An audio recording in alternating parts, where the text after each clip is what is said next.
અ very very good afternoon dear students. કેમ છે બધા? મજામાં જ? ઘરે બેસીને તો મજામાં જ રહેવાના છે મિત્રો. કાલે જ આપણે સામાજિક વિજ્ઞાનમાં તમારો 8મો પાઠ ચાલે છે, ભારત વર્ષની ભવ્યતા.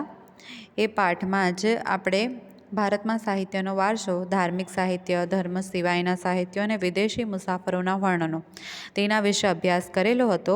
આજે આપણે એનાથી આગળ વધીશું. તમારા પેજ નંબર 43 ઉપર વેપારીઓએ જે નવા નવા માર્ગો શોધેલા હતા ભારતમાં આવીને, પ્રાચીન ભારતમાં ચિત્રકલા, પ્રાચીન ભારતમાં શિલ્પ અને સ્થાપત્ય, આ બધા વિશે આજે આપણે અભ્યાસ કરીશું. તો ચાલો મિત્રો, આજનો આપણો વિડીયો શરૂ કરીએ. જુઓ, આપણું અહીંયાથી ભણવાનું બાકી છે. વેપારીઓ, નવા માર્ગો. પ્રાચીન ભારત વિવિધ ચીજવસ્તુઓ તેમજ વિદેશો સાથે વેપાર વાણિજ્યમાં મોખરે હતું. આપણને ખબર છે આપણો ભારત ખૂબ સમૃદ્ધ હતો. સોને કી ચિડિયા કહેવાતું. આપણું ભારતની સમૃદ્ધિને જોઈને જ વિદેશી મુસાફરો આપણા ભારતમાં આવતા અને વેપાર માટે પણ, વેપાર કરવા આપણા ભારતમાં આવતા અને અહીંયા જ વસી જતા. વેપાર વાણિજ્યમાં આપણું જે ભારત હતું તે એકદમ મોખરે, એટલે કે ખૂબ આગળ હતું, પહેલા નંબર પર. વેપારના કારણે ભારતની આર્થિક સમૃદ્ધિ શિખરે હતી, એટલે કે ભારત ખૂબ માલદાર હતું, પૈસાદાર દેશ. દેશ વિદેશ સાથેનો વેપાર જમીન માર્ગે અને સમુદ્ર માર્ગે જ થતો. કેમ? કારણ કે તે સમયે કંઈ ટ્રેન કે બસ કે એવું કંઈ હતું નહીં, કે એરોપ્લેન, એવું કંઈ જ નહીં હતું. બળદગાડા અને ઘોડાગાડી હતી. તો હવે એક દેશમાંથી બીજા દેશમાં તો આપણે કંઈ બળદગાડા અને ઘોડાગાડીનો થોડો ઉપયોગ કરવાના. તો તે સમયે વેપાર કઈ રીતે થતો? જમીન માર્ગે કે સમુદ્ર માર્ગે, પાણીના માર્ગથી પણ થતો, જહાજો દ્વારા. લોથલ હડપ્ય સંસ્કૃતિનું મોટું બંદર હતું. આપણને ખબર છે લોથલ, અંડરલાઇન કરજો અહીંયા. લોથલ હડપ્ય સંસ્કૃતિનું મોટું બંદર હતું. આપણે ભણ્યા સિંધુ ખીણની સંસ્કૃતિ, હડપ્પા, મોહેન્જો-દડો, લોથલ, કાલીબંગાન, આ બધા વિશે આપણે ભણ્યા. તેમાં આપણે લોથલ વિશે પણ ભણેલા કે જે એક બંદર હતું. કોનું? હડપ્ય સંસ્કૃતિનું. લોથલમાં બંદરની ગોદી, ડોકયાર્ડ, વહાણના ધક્કા અને વખારના અવશેષો મળ્યા છે. કે જ્યારે આપણે લોથલ રાજ્ય શોધી કાઢ્યું તેમાં આપણને આ બધી વસ્તુઓ મળી છે, જેના પરથી આપણે કહી શકીએ કે લોથલ એક મુખ્ય બંદર હશે, જે દરિયાઈ વાહન વ્યવહારની માહિતી આપે છે. લોથલના લોકો માટીકામના વિવિધ ઘાટના વાસણો અને વિવિધ પ્રકારના દાગીના બનાવતા. શેનાથી? માટીકામથી. માટીથી શું બનાવતા? વાસણો અને દાગીનાઓ બનાવતા. દાગીનાઓ એટલે કે ઘરેણાઓ. સેલખડી, છીપ અને હાથી દાંતમાંથી બનાવેલા મણકાઓનો વેપાર થતો. સેલખડી, છીપ, આ બધું દરિયાઈ માવો છે, દરિયામાં આપણને આ બધું મળી રહે. તો તેમાંથી આપણે શું? મણકાઓનો વેપાર થતો. એ બધામાંથી હાથી દાંતના મણકાઓ, છીપમાં તમને ખબર હોય તો આ મોઢું ખુલે ને એની અંદરથી નાનો મણકો દેખાય, તો એ બધા મણકાઓનો શું થતો? વેપાર. ભારતના મરી મસાલા અને કિંમતી પથ્થરોની વિશેષ માંગ રહેતી. ભારતના મરી મસાલા, જેની હાલમાં પણ એટલી જ માંગ છે. વિદેશના લોકો, વિદેશમાં જે મરી મસાલાઓ જાય છે તે આપણા દેશમાંથી જ જાય છે હાલમાં પણ. ભારતથી સ્થળ માર્ગે મધ્ય એશિયા થઈને યુરોપ સુધી સુતરાઉ કાપડ, રેશમી કાપડ અને મસાલાની નિકાસ થતી. આની નીચે અંડરલાઇન કરજો અહીંયા. ભારતથી સ્થળ માર્ગે મધ્ય એશિયાથી યુરોપ સુધી શેની નિકાસ થતી? તો સુતરાઉ કાપડ, રેશમી કાપડ અને મસાલાની નિકાસ થતી. ખંભાત, ભરૂચ, સોપારા અને તામ્રલિપ્તિ જેવા આંતરરાષ્ટ્રીય બંદરોના માધ્યમથી વિશ્વના પૂર્વ અને પશ્ચિમ ભાગમાં સુતરાઉ કાપડ, રેશમી કાપડ, મસાલા, તેજાના ઇમારતી લાકડાની નિકાસ થતી. જુઓ, કયા કયા આંતરરાષ્ટ્રીય બંદરો હતા એની નીચે બી ખાસ અંડરલાઇન કરો. ખંભાત, ભરૂચ, સોપારા અને તામ્રલિપ્તિ, આ 4 આંતરરાષ્ટ્રીય બંદરો હતા કે જે એક દેશમાંથી બીજા દેશમાં વસ્તુઓને મોકલતા. જ્યારે સોનું, ચાંદી અને અન્ય ચીજોની આયાત થતી. એની નીચે પણ અંડરલાઇન. આખા પેરેગ્રાફની નીચે મોસ્ટ ઇમ્પોર્ટન્ટ પેરેગ્રાફ છે, અંડરલાઇન કરજો કે સ્થળ માર્ગે પહેલાં તો કઈ કઈ વસ્તુઓની નિકાસ થતી, કયા કયા બંદરોએથી નિકાસ થતી અને કોની આપણે આયાત કરતા. આ બધું જ તમારા માટે ઇમ્પોર્ટન્ટ છે. હવે આગળ જુઓ, પાછળ પેજ પલટાવો, તમારું પેજ નંબર 44. ચીનથી વેપાર અર્થે કેટલાક લોકો દૂરના વિસ્તારોમાં પગપાળા કે ઘોડા ઉપર જતા હતા. દૂરના વિસ્તારોમાં જુઓ, પગપાળા કે ઘોડા ઉપર પણ જતા, ફક્ત વેપાર માટે. તેઓ સાથે રેશમ કાપડ પણ લઈ જતા. તેઓ જે માર્ગે મુસાફરી કરતા હતા તે માર્ગ રેશમ માર્ગ તરીકે જાણીતો બન્યો. જુઓ, એ લોકો એક તો રેશમ કાપડ લઈ જતા વેચાણ કરવા માટે, વેપાર કરવા માટે, અને એ રેશમ કાપડ લઈ જતા તેનાથી જે રસ્તે જતા એ રસ્તાને શું કહેવાતું? રેશમ માર્ગ તરીકે જાણીતો બન્યો. અંડરલાઇન કરજો.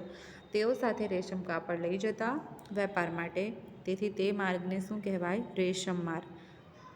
મુખ્યત્વે ચીન, ભારત, ઈરાન, અરબસ્તાન, ગ્રીક અને રોમના વેપારીઓ આ વેપાર માર્ગ સાથે સંકળાયેલા હતા. દક્ષિણ ભારતના બંદરો કાળામરી અને અન્ય તેજાનાની નિકાસ માટે જાણીતા મુખ્ય કેન્દ્રો હતા. દક્ષિણ ભારતના એટલે કે તમિલનાડુ, આંધ્રપ્રદેશ, નીચે જે રાજ્યો આવેલા છે બધા રાજ્યોનો આમાં સમાવેશ થાય. કેરળ, તમિલનાડુ, આ બધાનો આમાં સમાવેશ થાય. તો તે બંદરો કાળામરી અને તેજાનાની નિકાસ માટે ખૂબ પ્રખ્યાત હતા. ત્યાં બધું મળતું. હવે જોઈશું આપણે પ્રાચીન ભારતમાં ચિત્રકલા. ચિત્ર મનુષ્યના મનોભાવને પ્રગટ કરતું વિશિષ્ટ માધ્યમ છે. આપણને ખબર છે મનુષ્યના મનોભાવને પ્રગટ કરતું. આપણે અંદર આપણા મનમાં જે ચાલતું હોય તે આપણે ચિત્ર દ્વારા વ્યક્ત કરી શકીએ.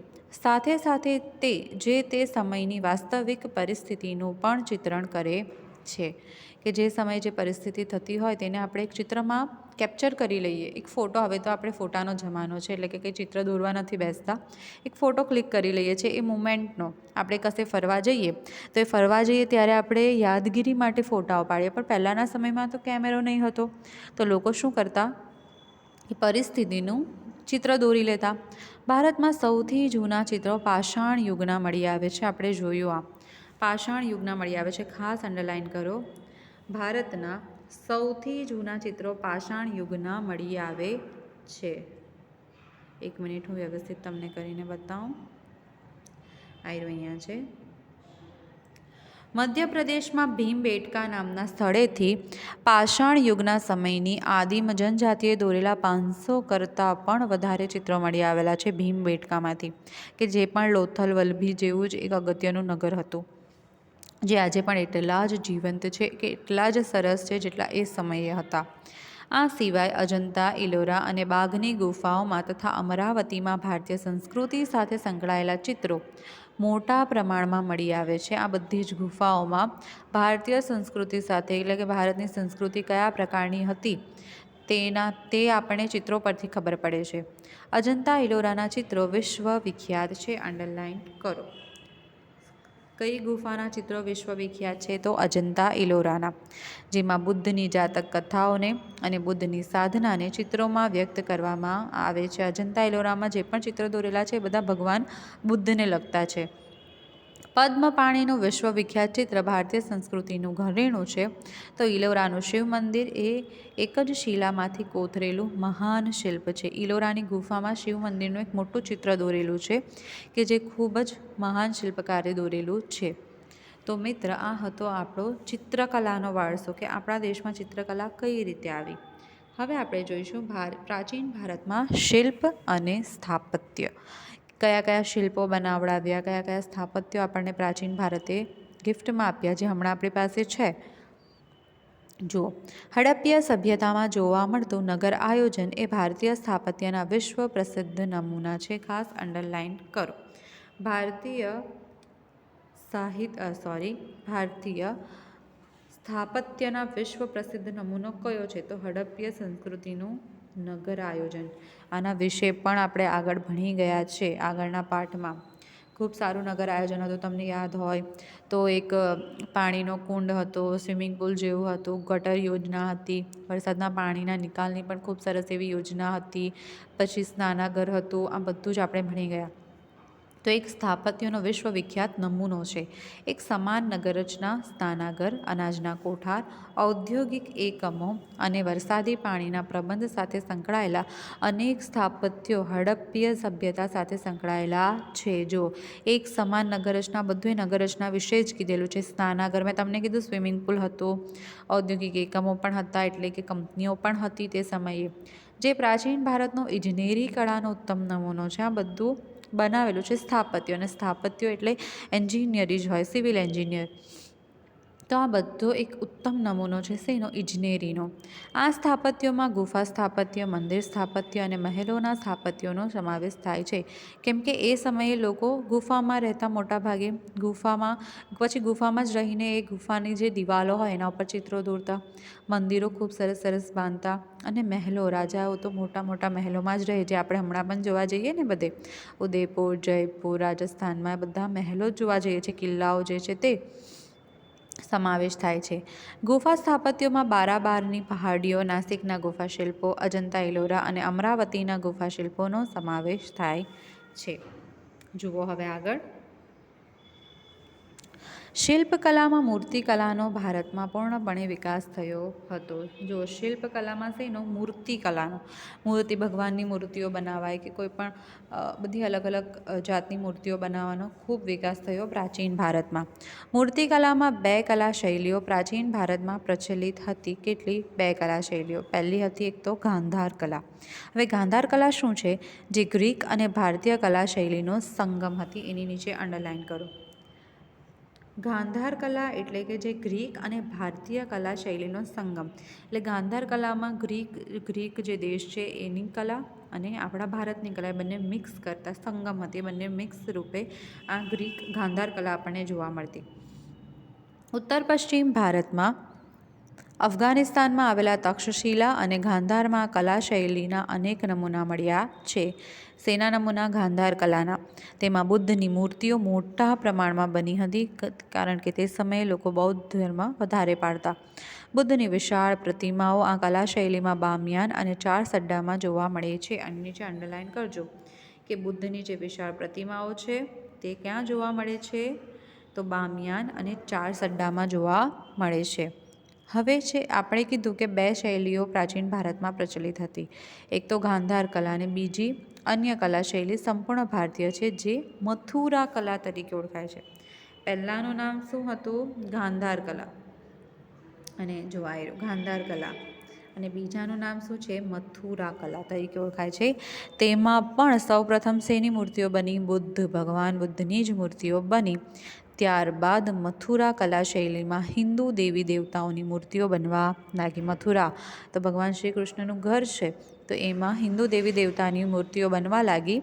અમરાવતી, અજંતા, નાસિક, સારનાથમાં પણ મૂર્તિકલાના નમૂનાઓ પ્રાપ્ત થયા છે. તો મિત્રો, આજે આપણે આટલું જ જોઈશું. આજે આપણે શું જોયું?